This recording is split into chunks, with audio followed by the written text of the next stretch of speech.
Dan untuk mengetahui pengembangan kasus prostitusi online yang kini ditangani Polda Jawa Timur, kita terhubung dengan Kapolda Jawa Timur Irjen Pol Luki Hermawan. Pak Kapolda, selamat sore. Selamat sore. Ya. Pak Luki, ini setelah ada 2 orang tersangka ditetapkan, akankah kemudian polisi mengembangkan tersangka kasus ini untuk menjerat tersangka-tersangka lain, Pak? Betul. Jadi untuk hasil pengembangan, hasil penyidikan dari 2 orang tersangka ini masih ada 2 lagi yang saat ini namanya sudah ada, alamatnya sudah ada, ya inisial W dan inisial Z, yang saat ini sedang anggota kami sedang melakukan penjejakan dan mudah-mudahan yang bersangkutan bisa kita amankan. Baik, ini artinya ada 2 tersangka, ada 2 orang lagi DPO yang siap-siap akan dijadikan tersangka begitu. Tapi kalau misalnya dijelaskan kepada kami, Pak, sebenarnya seberapa terorganisir jaringan prostitusi online ini?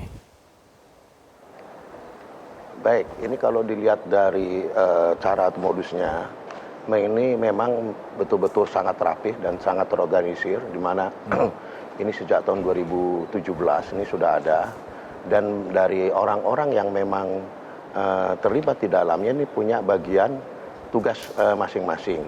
Ada yang bagian penghubung, artis, ini adalah saudara W yang saat ini DPO, ada yang bagian yang mengumpulkan bendaharanya, yang transaksinya itu uang itu saudara S. Ya, terus ada juga yang pengantar, yang nanti kalau artis itu, oknum artis itu di luar kota atau di tempat kota lain, itu ada yang bagian mengantar, begitu. Bagaimana kemudian dengan mereka yang direkrut? Apakah mereka tetap berstatus sebagai saksi, ataukah mereka merupakan korban, atau polisi juga akan mencoba menelisik kemungkinan mereka juga dijerat hukum, Pak? Untuk saat ini para oknum-oknum artis ini akan kami sementara ini kami jadikan korban, ya, karena sampai saat ini memang undang-undangnya tidak ada, belum. Berbeda dengan kalau di Jakarta ada perdanya kalau nggak salah, di Jawa Timur belum ada, ya, sehingga sementara ini jadikan korban, yang mana nanti orang-orang ini sementara jadikan saksi dulu. Baik, terkait dengan tersangka yang Anda tadi sebutkan 2 orang, kemudian 2 orang DPO, pasal apa yang dikenakan kepada mereka? Ancaman hukumannya seperti apa? Biar ini juga menjadi pelajaran begitu untuk pihak-pihak lain, Pak. Memang untuk sementara ini pasal yang dikenakan untuk itu ada pasal 296 KUHP dan pasal 506. Ya, ini untuk mucikari ini 1 tahun setengah untuk ini untuk pengecualiannya itu. Kemudian kalau untuk pasal 27 dan pasal 45 Undang-Undang ITE ini 6 tahun khusus mucikarinya. Baik, terkait dengan dugaan kemudian perdagangan manusia begitu, adakah misalnya mereka yang sengaja didagangkan jasanya adalah anak di bawah umur? Ada atau tidak? Tidak ada. Untuk ini sementara ini yang kami hasil keterangan, ya, dari hasil berita acara yang diambil dari masing-masing 2 mucikari ini sudah menjelaskan semuanya, sudah dituangkan di dalam berita acara dan disinkronkan dengan dari handphone yang mereka miliki, ya, memang semuanya ini sudah di atas sudah dewasa semuanya, tidak ada yang anak-anak gitu.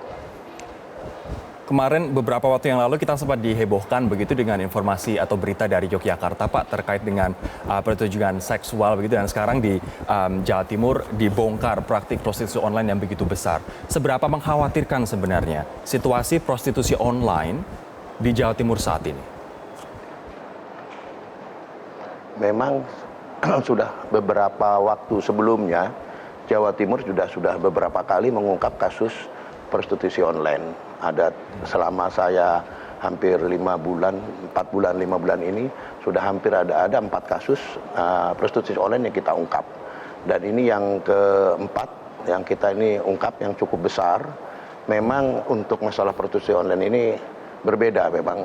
Kalau dulu dengan konvensional itu mereka dikumpulkan jadi satu, ya kita bisa milih.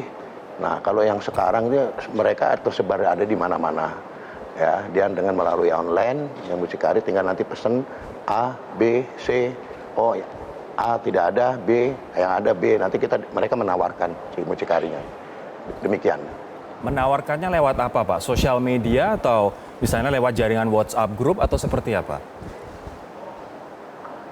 Ada melalui sosial media, melalui selebgram, melalui WA, ada. Dan ini sudah mereka juga nggak langsung yang tidak langsung percaya begitu saja, dia melalui ada beberapa tahapan. Ya, jadi tidak langsung. Ini sangat rapi sekali jaringan ini. Karena mereka juga khawatir ada istilahnya menjadi korban nantinya itu si artisnya sendiri. Menurut keterangan dari saksi dari pelaku yang sekarang diamankan. Ini untuk pelajaran mereka yang tidak ingin terjebak dalam prostitusi online, Pak. Seperti apa metode rekrutmennya? Sehingga banyak sekali Anda tadi mengatakan mereka menjadi korban dari prostitusi online ini.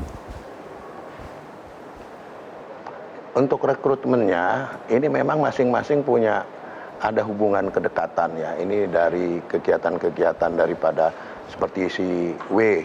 Ya, W ini dia yang punya link dengan oknum-oknum artis yang ada di FTP, di acara-acara. Nah ini yang rekrutmennya ini kita nanti bisa mengembangkan pada saat W yang tertangkap. Dia W ini adalah yang bagian menghubungi oknum-oknum artis tersebut. Ya, setelah mendapatkan, baru nanti S, saudara S ini yang nanti menawarkan kepada pelanggan. Demikian. Bagaimana dengan pelanggan dari praktik prostitusi online ini? Kalau mucikarinya, kemudian penghubungnya atau middleman-nya ditetapkan sebagai tersangka, bagaimana dengan pelanggan, Pak? Untuk dalam kasus yang kemarin, untuk pelanggan sudah kami periksa juga.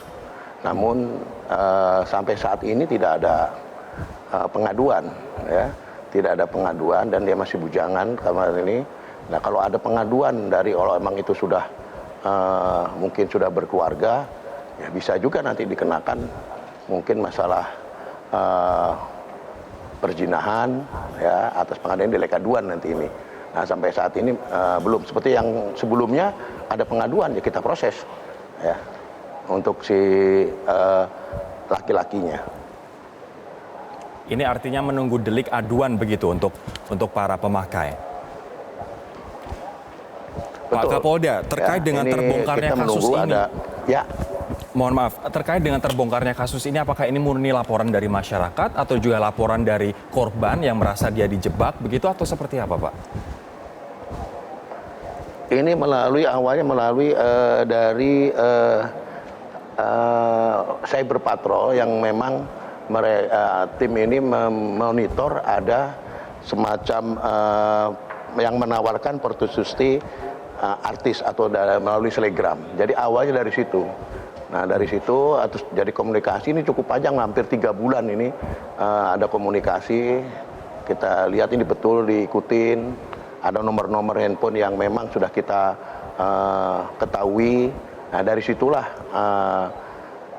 anggota atau tim yang melakukan penangkapan terhadap jaringan ini. Baik, ini artinya dari patroli siber di sana.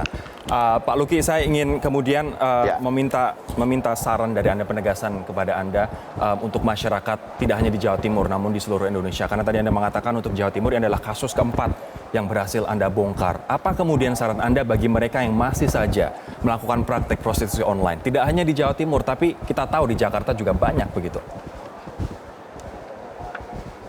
Ya, emang kalau di Jawa Timur kami sudah selalu menyampaikan, kebetulan kami sering banyak permintaan dari ulama-ulama pada saat kami berkunjung ke pondok-pondok pesantren. Banyak pesanan dari ulama-ulama yang di Jawa Timur meminta untuk Polda Jatim